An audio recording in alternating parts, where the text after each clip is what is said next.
आज की इस शॉर्ट वीडियो में बात करेंगे जॉन कीट्स के बारे में, one of the greatest romantic poets. Even though उनकी लाइफ थोड़ी सी छोटी थी, लेकिन उनकी पोएट्री को आज भी बहुत प्यार मिलता है for the beauty and deep emotions that he always portrayed. So today we will look at his important works, themes and popular lines.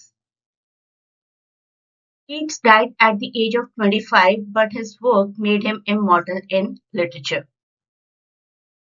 ये है उनके popular works Endymion, ode to nightingale, ode on Grecian urn, ode to autumn. 1819 specifically बहुत great year था उनकी life में, जब उन्होंने 6 odds compose की थी अपनी and Endymion to.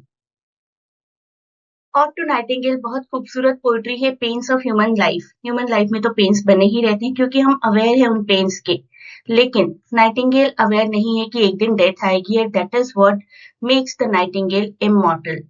Thou was not born for death, immortal bird कहकर नाइटिंगेल को एड्रेस करते हैं और अपने हार्ट की पेन बताते हैं, माय हार्ट एक्स बोलकर।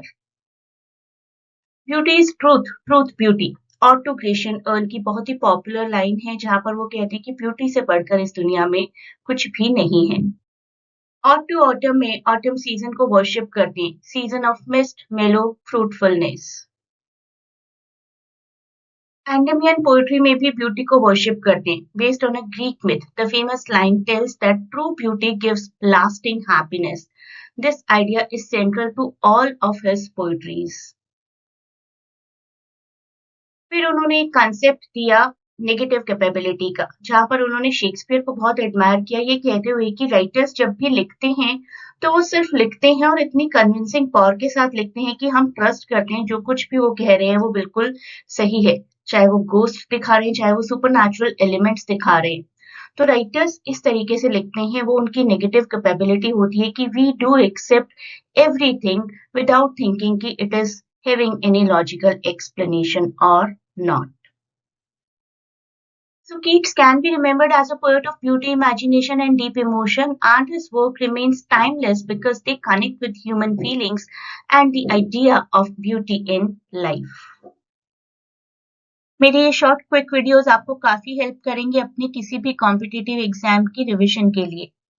2027 के लिए मैं CUET का प्रिपरेशन बैच स्टार्ट कर रही हूँ। आप में से कोई भी अगर ज्वाइन करना चाहता है या फिर किसी भी और लिटरेरी कॉम्पिटिटिव एग्जाम के लिए मुझसे जुड़ना चाहते हैं, you can connect at Telegram का लिंक डिस्क्रिप्शन में है। A great good luck for your exams and please do not forget to share and subscribe the channel.